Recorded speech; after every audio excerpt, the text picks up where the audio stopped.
Davronbek Bahodirovlar o'rtasida bo'lib o'tdi. Do'stlar, keyingi bellashuvga o'tamiz. Qizil burchakda hindistonlik Daksh Panvar ringga ko'tarilib kelmoqda. Uning raqibi Feruzjon Boymatov Tojikiston to'q burchakda harakat qiladi.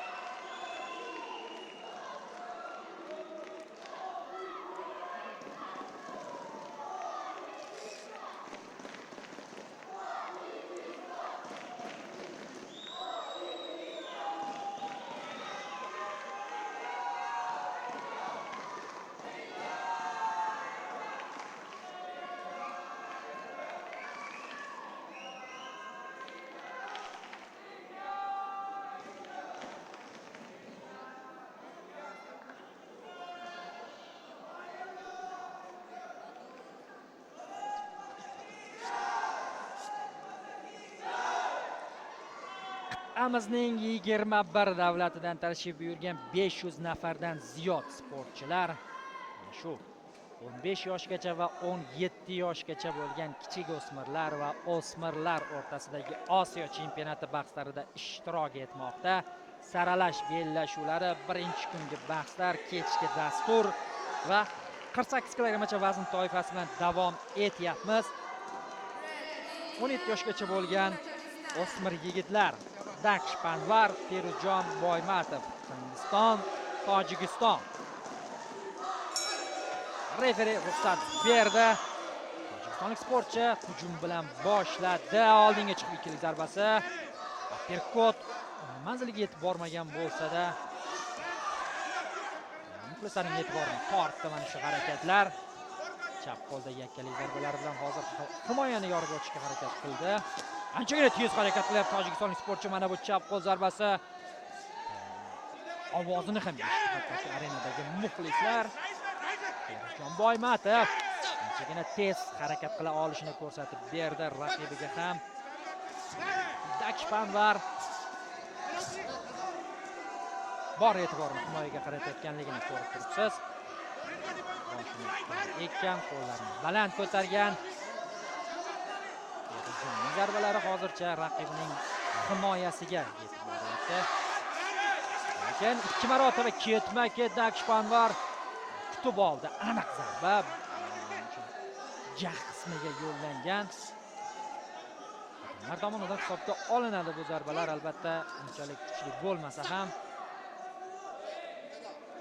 Hindiston terma jamoasi o'z boks maktabiga ega bo'lgan terma jamoalar sirasiga kiradi. Klub vakili hozir qiynalmoqda Feruzjon Boymatovga qarshi bahsda. Chiqib ketish mobaynida ham lekin raqibini kuzatib qo'yapti o'zining zarbasi bilan. Var. Boymatovda o'ng qo'l cross.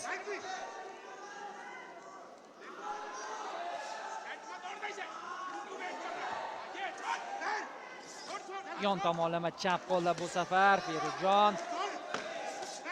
Yana chap qo'lda. Yana chap qo'lda ketma-ket mana shu chap qo'ldagi zarbalar bilan hozir raqibni muvozanatda ham chiqarib qo'yishi hech gap emas. Feruzjon Boymatov raundning so'ngida ajoyib temp namoyish etib berdi tojikistonlik sportchi. Daksh Panvar o'sha raundning o'rtasida va avvalida yaxshiroq harakat qilgan edi, lekin so'nggi soniyalar aynan tojikistonlik sportchiniki bo'ldi. Hakamlarning qarori esa o'sha dastlabki soniyalardagi aniq harakatlar evaziga shakllandi. Daksh Panvar albatta birinchi raundda g'alabaga haqli edi. 4-1 hisobini qayd etishdi hakamlar jamoasi. Mo'g'ulistonlik hakam Feruzjon Boymatovning ustunligini qayd etgan bo'lsa, qolgan 4 ta davlatdan tashrif buyurgan hakamlar jamoasi Daksh Panvarga g'alabani taqdim etishdi birinchi raunddagi harakatlari evaziga.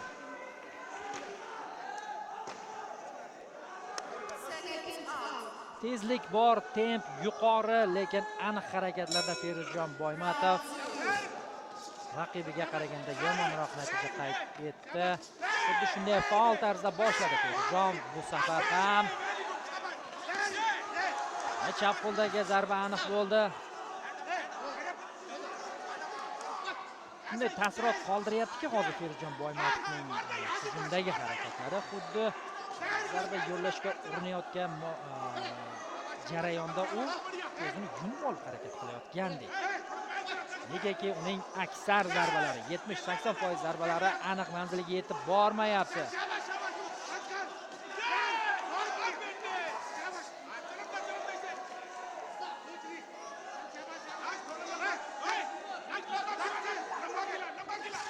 Dakshpanvar himoyada ishonchli harakatlari evaziga raqibni tutib olib, qolaversa kuzatib qo'yib, aniq zarbalari bilan hanuz ochkolarini boyitib boryapti. Qolaversa mana bunday qarshi hujumlar ham bor uning ijrosida.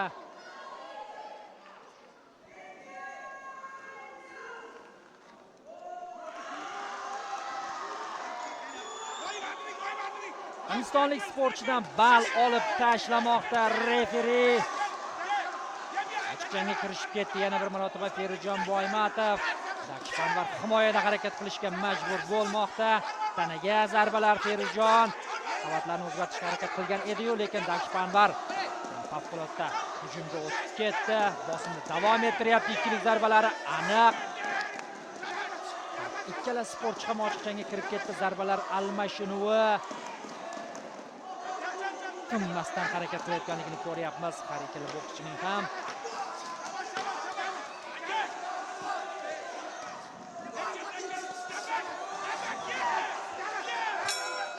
Va mana shu nuqtaga kelganida ikkinchi raund nihoyasiga yetdi. Hakamlarning qaroriga e'tibor qaratamiz do'stlar. Feruzjon Boymatov 5-0 hisobida ikkinchi raundni o'z foydasiga hal qildi. Birinchi raundda 4-1. Dakshpanvar o'sha ikkinchi raundning so'nggi rog'ida adashmayotgan bo'lsam, hakam tomonidan belgilangan jarima bali ikkinchi raundni to'liqligicha Feruzjon Boymatovga taqdim etmoqda. Ana endi uchinchisi, mana shu jangdan o'rin olgan raundlarning uchinchisi hal qiluvchi ahamiyat kasb etadi. 4-1, 5-0. Bu yog'iga uchinchi raundni yutgan sportchi jangda g'olibiyat topiladi. Bu sababli ham bu yog'iga bir nafas ham tin olish tavsiya etilmaydi. Feruzjon Boymatov hujumga dastlabki soniyalardan otlandi, tashlandi. Ikkilik zarba Dakshpanvar ijrosida. Yana ikkilik. Hindistonlik sportchining urinishlari aniq bo'lyapti. Feruzjon Boymatov aytib o'tganimizdek palapartish harakatlarini davom ettirmoqda. Hanuz aniqlik kerak. Hujumlarda aniqlik yetishmayapti. Qo'shni terma jamoasi a'zosiga. Albatta qo'shnilarimizning ham janglarini biz boshqacha e'tibor bilan kuzatib boramiz. Balki bu ham ta'sir qilar. Feruzjon Boymatovning zarbalariga alohida e'tibor qaratib o'tdik bir necha safar, lekin baribir Dakshpanvar umumiy jangda faolroq. Faollik borasida Feruzjon Boymatovga ustunlik, lekin aniq zarbalar aynan Panvarda yaxshiroq.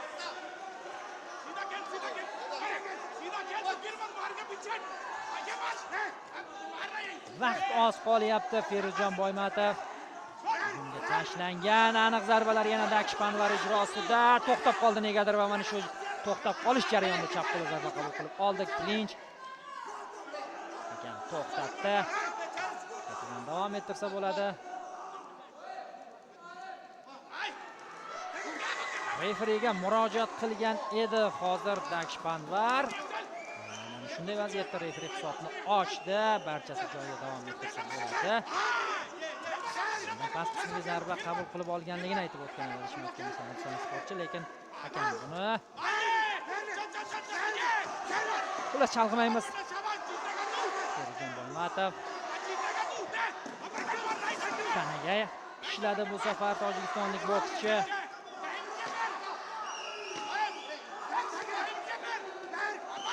Yana kutib oldi Panvar. Seriyalar davom etyapti har ikkala sportchi ijrosida, lekin mana shu nuqtaga yetganida vaqt tugab qoldi. Ajoyib qarama-qarshilik guvohiga aylandik. Feruzjon Boymatov tinmasdan 3 raund mobaynida hujumlar yomg'irini yog'dirib berdi.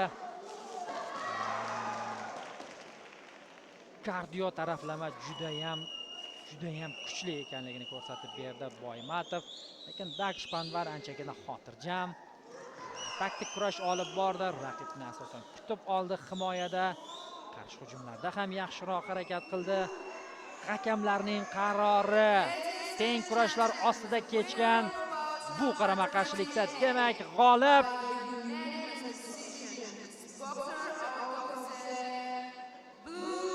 Sport burchakda harakat qilgan Feruzjon Boymatovga topilmoqda. Tojikistonlik sportchi 3-raundni ham to'laligicha o'zining hisobiga yozib qo'yibdi. Mana bu haqiqiy comeback bo'ladi do'stlar. Birinchi raundni boy berib qo'ydi 4-1 hisobida. Ikkinchi raund 5-0 Feruzjon Boymatov foydasiga va xuddi shunday 3-raund ham yakuniga yetganidan keyin tojikistonlik bokschi keyingi bosqich yo'llanmasini hal qilmoqda. Ajoyib temp, ajoyib qarama-qarshilik va judayam qiziqarli jang guvohiga aylandik.